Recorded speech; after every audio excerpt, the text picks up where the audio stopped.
Salut tout le monde, c'est Gondak. Aujourd'hui, on se retrouve pour un nouvel interview. Ça faisait un petit moment qu'on n'avait pas fait, peut-être un mois. Et aujourd'hui, on est avec Buzzer Ah, salut.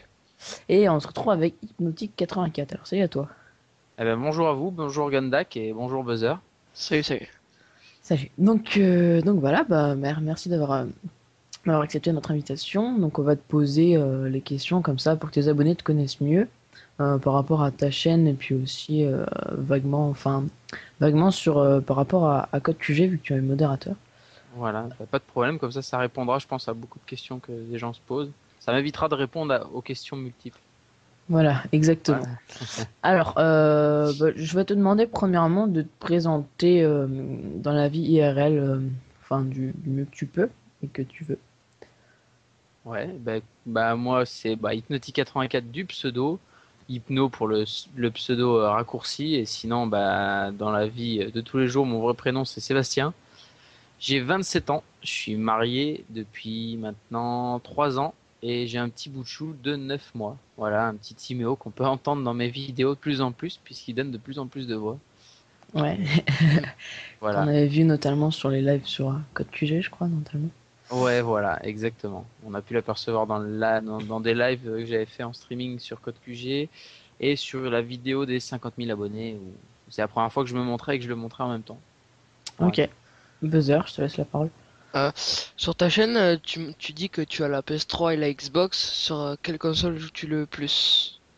Alors actuellement, je joue plus c'est sur PlayStation parce qu'à la base, je viens de Xbox, Call of Duty 4 ou Modern Warfare, comme vous voulez. J'étais sur Xbox et après, je suis passé sur PlayStation en fait. Ok, Et ok. maintenant, j'ai racheté la Xbox. Ok. Euh, Qu'est-ce qui t'a donné envie de te lancer dans les vidéos sur YouTube? Bah, c'est parti vraiment bêtement en fait. Moi, je jouais comme ça, vraiment pour le plaisir de jouer. J'ai joué un peu à plein de choses, surtout sur PC avant, sur Counter-Strike, Wolfenstein, etc. Unreal Tournament. Et en fait, c'est un ami à moi qui, Modern Warfare 2, en fait, les fameuses NUC, etc. On voulait savoir comment que ça se déclenchait au début, à quoi ça ressemblait. Et en fait, il m'avait donné un lien YouTube, d'un YouTuber américain qui l'avait fait. Et je fais, ah ouais, sympa. Puis du jour au lendemain, il m'envoyait d'autres games, etc. Puis j'ai commencé à regarder. De toute façon, je peux le citer, c'est Sandy Ravage. Mhm. Euh, et en fait, voilà, j'ai commencé un petit peu après chercher de moi-même. Du coup, je tapais n'importe quoi. Nuck au Fall, Nuck au Barrette, etc. Et puis je me suis pris au jeu, juste à regarder en fait. Et avec l'arrivée du mode studio, en fait, il y a une fois j'ai fait un truc sympa, une petite série, et j'ai voulu lui montrer. Du coup, comme j'avais créé une chaîne à la chaîne de l'américain, et ben j'ai upload sur, j'avais filmé avec un appareil photo, et j'ai upload la vidéo pour lui montrer. Il était au taf, je lui ai envoyé quoi. Je dis bah regarde. Ce que j'ai fait, machin, etc. Ou je crois qu'il voulait voir ça ressemblait à quoi l'artilleur au tout début que Black Ops est sorti et c'est parti comme ça en fait. Ok, d'accord. Buzzer. Ouais.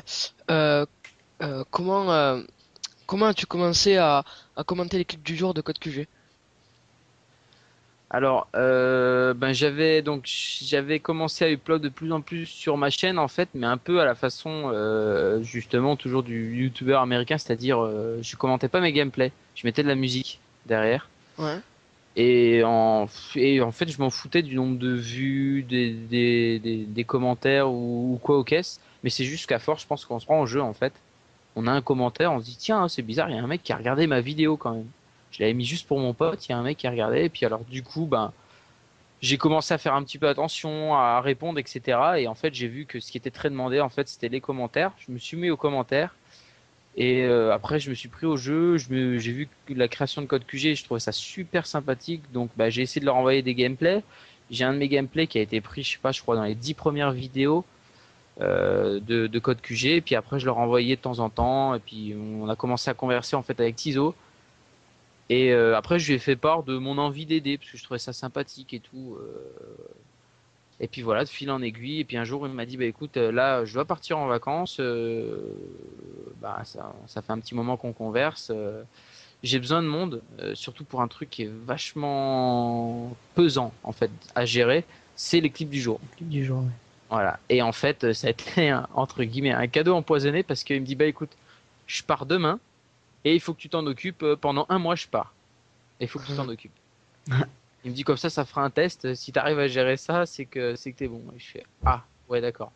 Parce que je voulais donner un petit coup de main, puis j'ai dit bah pourquoi pas. Et en fait, moi je suis parti 5 jours après lui, je suis parti en vacances aussi dans ma famille. Et du coup, je voulais pas lâcher le truc parce que je me suis dit bah c'est un peu dégueulasse. Donc j'ai voulu assurer quand même jusqu'au bout et je me suis fait véritablement laminer au début. Je sais pas si vous avez vu les premiers clips du jour que j'ai commentés.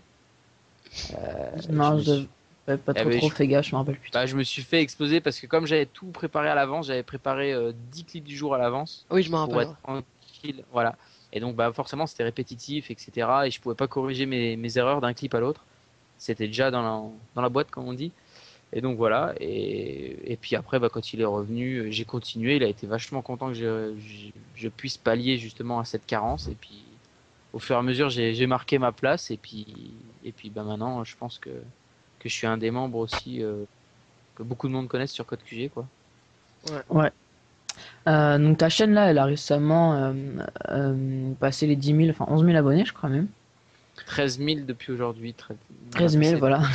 Ça doit faire ouais, un petit moment que j'ai pas été faire un tour sûrement. Et donc je crois que t'es passé partenaire YouTube. Ouais. Et donc bah, ça représente maintenant quand même une activité avec Code QG. En plus, est-ce que tu fais pour lier l'activité YouTube et ta vie personnelle? Alors c'est vrai que c'est pas évident parce que comme dit au début, on poste à son rythme. Une chaîne personnelle ça va parce qu'on peut poster comme on veut, à l'heure qu'on veut, le jour qu'on veut, si on en a envie. Là sur Code QG, il faut bien que les gens se disent justement, c'est vraiment, c'est un peu comme une émission télé. C'est comme si, enfin je caricature, hein, c'est vraiment pour expliquer grossièrement. C'est comme si on vous disait, ben ce soir il n'y a pas le journal de 20h ou il n'y a pas la météo. Voilà, ben, les gens vont, voilà, On peut ça va être vraiment content, pas le quoi, ouais. faire, voilà. Donc bah là c'est un peu pareil pour les clips du jour, c'est un peu un incontournable, même si maintenant on fait une petite entorse parce que il y a le nouvel opus qui arrive et puis ben on geek un petit peu aussi. Donc bah c'est vrai que c'est pas évident. Je manque de sommeil et bah j'essaye de faire au mieux quoi. Et puis l'aventure est tellement géniale avec Code QG, on se prend en jeu. Madame fait des efforts, moi je fais des efforts. Bah, c'est un emploi du temps chargé on va dire.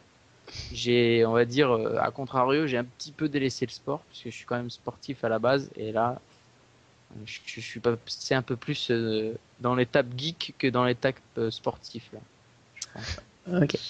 Euh, Moi j'ai une question. Comptes-tu initier ton fils, donc Timéo, aux jeux vidéo? Et à quel âge tu le laisseras commencer à jouer par exemple aux jeux de guerre ou autre? Alors si j'écoute ma femme, pas avant 16 ou 18 ans. Si je suis réaliste, je pense que, je sais pas pour l'âge, d'un côté le plus tard possible quand même, parce que ben, même si bon ça paraît pour certains voilà Call of Duty font bien la différence entre, enfin que c'est un jeu et que même si c'est des petits militaires qu'on est en train de guider à travers notre manette, ouais, ça n'a rien à voir avec la guerre, avec, enfin voilà, je pense que ma maturité fait que je me rends compte que c'est vraiment plus que les autres un jeu vidéo et que ça reflète pas du tout la réalité quoi. Même si le nom des armes c'est la même chose, même si l'arme ressemble un petit peu. Donc quand on est tout vraiment petit, je sais pas si on arrive à faire vraiment la différence. Donc j'aimerais pas trop tôt. Il ira forcément dessus, mais après je pense que ça se fera simplement naturellement. Je pense Ok. qu'il fera un Merci. peu comme tout le monde. Il va commencer sur des jeux style Mario ou éducatif, et puis après, bah, on verra. Peut-être qu'il aimera pas. Ouais, c'est vrai que Est-ce que tu joues à d'autres jeux, par exemple, que Call of Duty en ce moment? Non. Non, tu es vraiment dessus, quoi, à fond. J'ai Call of Duty 4 chez moi, Modern Warfare 2, Black Ops et le nouvel opus. Voilà. Et donc avant j'étais, parce que je suis footeux à la base, j'étais PES, FIFA. Mais en fait, non, Call of Duty, je suis vraiment un mordu et je fais que ça. Si j'allume la console, il y a que ça qui tourne dans la console. Ok. Voilà. Alors, je sais pas si tu reçois beaucoup cette question, mais je crois que tu filmes pas avec un HD PVR. Ouais, tout à fait. Est-ce que tu pourrais nous expliquer vite fait ce que c'est? Alors, ah ben justement, alors, comme j'ai une famille, il faut que je gère tout. Donc, c'est-à-dire aussi bien mon temps de travail, mais aussi euh, l'argent. Donc, il est hors de question pour moi de m'acheter une Play, un HD PVR, et puis pas nourrir mon fils ou pas subvenir aux besoins de mon foyer. C'est normal, Parce ouais. que c'est, voilà, j'ai mon foyer à moi, donc c'est à moi de m'en occuper. C'est moi le maître des lieux avec ma femme, donc voilà. Et simplement, bah, je cherchais quelque chose pour record, donc j'ai commencé avec un Dazzle. Après, j'ai vu que c'était vraiment quand même pas beau, et puis ben, les gens préféraient un commentaire à l'HDPVR qu'au Dazzle, même si le gameplay était plus joli sur le Dazzle que celui au HDPVR. Les gens, voilà, ils voulaient la qualité. Donc, je me suis pris au jeu, j'ai voulu acheter quelque chose, je me suis renseigné sur l'HDPVR, et 200 euros, il était hors de question de mettre ça. Et en fait, j'ai trouvé le compromis de la carte d'acquisition. En fait, c'est une carte qui ne fonctionne. Alors, je vais insister vraiment, je vais détailler hein, si vous me permettez, parce qu'on me pose énormément la question justement avec quoi je recorde. Donc c'est une Naver Media Capture HD. Donc où l'acheter? Vous tapez sur Google parce que bah, c'est un peu comme le HD PVR, on le trouve pas forcément partout, mais sur Internet on le trouve facile, très facilement. D'accord. Donc ça se met sur un PC fixe uniquement. Il n'y a pas de possibilité de le mettre sur un PC portable. Il faut pas confondre avec. Il y a une Avermedia qui est sortie. D'ailleurs, si je me trompe pas, Tizo l'a commandé comme un HD PVR en fait. C'est la même marque que ma carte, sauf qu'ils ont acheté, ils ont créé un boîtier comme le HD PVR. Donc il D'accord. peut voilà se brancher sur un ordinateur portable. Or moi, ça se met sur un PC fixe et en gros la carte coûte 100 euros. Plus vous comptez 20 euros de câblage, donc ça fait 120 euros. Ouais, ça fait quand même 80 € moins cher qu'un acheteur. Voilà, 80 euros moins cher et la carte d'acquisition est censée capturer du 1080, à Ouais. l'inverse du HDPVR qui est en 720 maxi. Mais malheureusement, pour être honnête, déjà si vous lancez dans l'aventure d'acheter ça, faut être féru d'informatique, s'y connaître. Ouais, un Sinon, minimum. laissez tomber direct. Laissez vraiment tomber direct parce que c'est pas simple d'utilisation. Et là, ça fait 3 jours que j'ai eu des problèmes, j'arrivais plus à capturer en HD. Et là, j'arrive à avoir qu'une qualité d'HDPVR. Donc, à refaire, si j'avais l'argent, je pense qu'au niveau pratique, ça reste quand même l'HDPVR. Vous pouvez D'accord. l'emmener avec vous et tout, voilà. Moi, c'est le conseil. Je regrette pas, c'est fait, c'est fait. Mais voilà, Ouais, réfléchissez. pour ceux qui sont intéressés, je vais te redemander ça après. Vous trouverez toutes les infos dans la description si vous voulez. Voilà, donc bah, Buzzer, je te laisse, hein. Ouais. Comment a commencé l'expression que tu dis souvent dans les clips du jour, la pêche, la patate et la banane? Eh ben, en fait, bêtement, parce que si on regarde mes premiers commentaires, bah, ça se reflète aussi par mon âge. J'étais pas du tout un peu, si on peut dire olé olé, parce que là, quand je fais l'équipe du jour, je suis un peu foufou et tout. C'est que j'étais sérieux. Et c'est vraiment ce qu'on me reprochait en fait. Parce qu'il faut savoir que la communauté est quand même jeune, et puis je pense je parlais un peu trop comme un papa. Et donc ça leur plaisait pas forcément. Parce que s'ils sont sur YouTube, c'est plus pour se détendre que entendre quelqu'un qui parle comme leur père ou comme un vieux, on va dire. Et donc en fait, bah, je me suis dit voilà, il faut être plus cool, comme si j'étais avec des potes et puis qu'on délirait bien ou voilà. Donc j'ai commencé un peu à délirer et une fois, je sais pas, j'ai sorti ça comme ça, j'étais en forme et voilà. Donc j'ai dit alors j'ai la pêche, la patate, la banane et en fait, il y a eu voilà les commentaires derrière. Donc du coup, je l'ai redit le lendemain en rigolant et c'est reparti. Je l'ai arrêté parce que j'ai dit autre chose et on me l'a reproché en fait. On m'a dit bah pourquoi t'as plus la pêche aujourd'hui? Et puis en fait, je me suis pris au jeu et puis c'est devenu voilà. C'est devenu un incontournable et je suis, s'il vous plaît, arrêtez, spammé de messages. Alors, c'est incroyable maintenant. Je l'ai plus, je crois que j'ai 1000 ou 2000 messages sur la PlayStation. Enfin, je sais plus. La dernière fois, j'ai regardé, j'ai dit non, c'est pas possible. Et dedans, il y a au moins 75%, 80% où c'est marqué alors la pêche, la patate, la banane. Dès que les gens me reconnaissent, c'est automatique. J'ai le droit à un message avec la pêche, la patate, la banane dedans. C'est obligé. C'est un peu ton emblème, quoi. Bah ouais, et puis c'est ce que justement on disait quand on s'est vu à la Paris Games Week avec Tizo et les autres. Ils m'ont dit non, mais là faut que tu déposes la marque parce que c'est, on est spammé de messages avec ça, quoi. D'accord. Ok. Et ouais, donc, d'ailleurs, en parlant de la Paris Games Week, je pense que vous avez vu quand même pas mal de gens qui vous connaissaient là-bas. Comment est-ce que ça, enfin, la réaction que vous avez eue, comment ça fait? Ça doit faire bizarre, je pense. Ben ouais, parce que moi je fais des jeux vidéo, je fais des vidéos, on les aime, d'accord, on les aime pas, tant pis. Mais bon, je savais qu'il y en avait qui voilà nous, j'aime pas dire fan parce que je sais pas, j'ai pas gagné une Coupe du Monde ou j'ai pas fait quelque chose d'extraordinaire, donc j'aime pas dire fan en fait. Ça voudrait dire que je me prends pour quelque chose que je ne suis pas. Je suis monsieur du monde derrière sa télé avec une manette entre les mains et voilà, je fais rien de spécial, je joue à un jeu vidéo, c'est tout.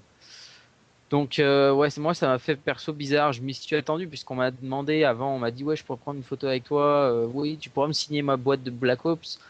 Ça m'a paru vraiment extraterrestre, quoi. Alors, je m'y attendais un petit peu vu les messages que je pouvais recevoir avant d'y aller. Mais c'est vrai que sur place, j'ai halluciné. J'ai vraiment halluciné. Ouais. Ça prend une ampleur, mais c'est démesuré en fait. J'ai j'ai- j'ai pas arrêté en fait. J'ai fait que ça, photo et moi je vais dire signature. J'aime pas dire orthographe. Voilà, signature. Ouais. J'ai fait que ça. Ah, c'est vrai qu'il il y a beaucoup de monde, enfin, la communauté francophone aujourd'hui, il y en a beaucoup qui connaissent, on va dire, les grands youtubeurs, on va peut-être pas les nommer, mais. Et Code QG aussi commence à vraiment prendre un ampleur, bientôt 150 000 abonnés, je pense, vers la fin de l'année, quelque chose comme ça. Et, euh, et ouais, je pense, enfin, ça prend une ampleur assez incroyable. Je pense avec la sortie de Modern Warfare 3 aussi, ça va faire un truc de malade, je pense. Bah, c'est ce qu'on attend, c'est ce qu'on pense qu'avec Modern Warfare 3, le mode studio, parce que c'est ce qui a déclenché aussi sur Black Ops. Ouais. Enfin, on est toujours décalé par rapport aux Américains, donc eux, ça doit faire 2 3 ans. Voilà, ça arrive toujours 2 3 ans après en Europe, même si les Anglais ont commencé bien avant. Mais, euh, mais voilà, le mode studio, ça a facilité la chose. Et puis là, il est de nouveau présent dans Modern Warfare 3. Je le confirme, c'est sûr. Je l'ai vu. Ouais, effectivement, bah, ça n'arrête pas. Ouais, notre courbe d'évolution, elle est vraiment, elle est pas en train de stagner ou de ralentir. C'est vraiment en pleine évolution, quoi, en pleine explosion. Ok, et revenons à la Paris Games Week, est-ce que tu as pu tester MW3 et vas-tu l'acheter? Alors, j'ai pu tester Modern Warfare 3, oui. Je l'ai précommandé en version Hardened sur Xbox. Hmm. Et je l'ai sur PlayStation 3. Euh, oui, bah, comme tous les Call of Duty, quoi. C'était incontournable. Surtout que je suis surtout mordu de la série Modern Warfare, en fait. Et, Plus que Triarch et leur Code 5 ou Black Ops. ouais, et quand tu l'as testé donc à la Paris Games Week, tu l'as apprécié?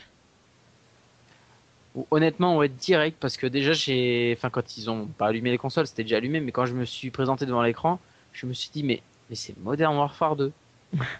C'est vraiment, voilà, c'est vraiment l'interface de Modern Warfare 2 avec des maps et un style de jeu à la Code 4.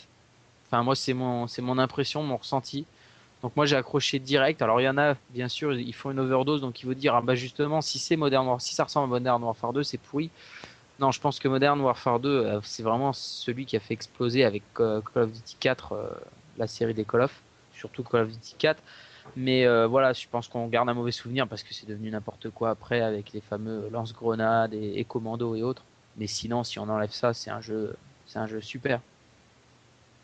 Ouais. Bah, c'est vrai qu'avec les gameplays qu'on a vus sur internet, il y en a pas mal de trailers et d'aperçus de gameplay qu'on a vus. Il a l'air vraiment sympa. Bah voilà, bah merci Hypnotique de nous avoir accordé un petit moment. Ouais, merci beaucoup.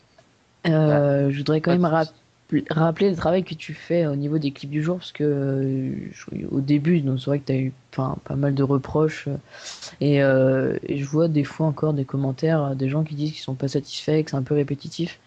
Et essayez quand même de comprendre qu'il a une vie privée, que, que voilà, c'est YouTube, c'est une vie secondaire, et arrêtez de vous plaindre, quoi. Mettez-vous à sa place. C'est un peu ce que je dirais, quoi. Voilà, ouais, bah effectivement, je vais appuyer aussi là-dessus. C'est vrai que c'est pas évident. Moi, personnellement, si je pouvais mettre les gameplays à tout le monde pour les montrer à tout le monde et record les parties de tout le monde pour que tout le monde ait sa partie d'enregistrer, je le ferais, mais c'est pas gérable. Puis il faut vous dire qu'on reçoit plein d'emails et dans ces emails, il y en a qui font peut-être comment dirais-je, des clips de ouf, mais ils le remplissent pas correctement. Donc au début, en fait, moi, je m'amusais à vraiment tout lire à chercher. Je cliquais sur des liens cliquables que les gens me mettaient. Il y avait 1 minute de pub avant que ça s'affiche. Enfin, je sais pas si vous imaginez. Imaginez-vous 300 emails avec 300 liens cliquables où il faut ouvrir 15 fenêtres avant d'arriver au clip qui dure 10 secondes pour à la fin voir que la personne a peut-être fait un double à la grenade et avoir pris 50 000 pubs sur mon PC. Enfin voilà. Donc maintenant, en fait, c'est simple. Ceux qui répondent pas correctement, comme c'est écrit dans la description, je supprime. Donc, il est tout à fait possible que vous ayez envoyé un clip de malade, mais qui a été supprimé. Mais encore une fois, ils sont tous regardés si tout est rempli correctement, quoi. Je pense que c'est la moindre des choses. Nous, on prend du temps pour record, pour vous mettre en avant. Ça vous coûte rien de mettre salut, voilà mon clip, j'ai fait une quinte feed headshot, ouais, le 96, et puis le lien sur YouTube, et puis voilà, rien de plus. Moi, je vais le chercher moi-même, en plus, pas besoin de l'upload ailleurs, hein. C'est juste le lien en non répertorié de votre clip que vous avez mis sur votre chaîne. Voilà. Ok, bah merci pour cette petite précision. Bon Voilà. bah Ouais, je précise parce que c'est vrai que il y en a beaucoup de gens qui l'ont pas forcément compris. Donc, si ça peut aider. ouais. Bah on va te souhaiter bon courage. Je sais pas si le clip du jour d'aujourd'hui est sorti. Si il est sorti, je l'ai record tout à l'heure et j'ai vérifié, j'ai vu qu'ils l'ont mis en ligne. Parce que comme on est une équipe, chacun a son taf. Moi, on m'a essayé de m'alléger justement de par mon enfant parce que ça a été horrible les 3 premiers mois. J'ai vraiment passé énormément de temps. Et donc maintenant, je fais un petit peu moins de choses pour Ouais. un peu plus m'alléger parce que c'était le taf le plus chiant et le plus long, les clips du jour. D'accord, ok. Bon bah, bah, merci Hypno, hein, puis on se retrouve prochainement pour un Eh ben, nouvel merci à interview. vous, hein, Buzzer et Gandak. Et puis voilà, ça m'a fait plaisir de donner un petit peu de temps pour vous, puis de répondre à vos questions. Bah voilà. Bah comme ça tout le monde est content. Bon bah merci à tous et puis voilà. Bon, ciao tout le monde. Ciao. Ciao tout le monde. Il repart, hein, comme vous le savez, sur Modern Warfare 3. On va quand même leur préciser parce qu'il y en a peut-être qui n'ont pas encore le jeu, ou il y en a peut-être encore qui l'ont seulement depuis peu et qui découvrent. Quand vous terminez une série d'éliminations, donc là à savoir 12 kills pour son Pavlo, et ben vous repartez à 0. Et là regardez, il vient d'en refaire 3 de plus, donc il est à 15-0. Voilà, même déjà 16. Et il repart pour son Predator.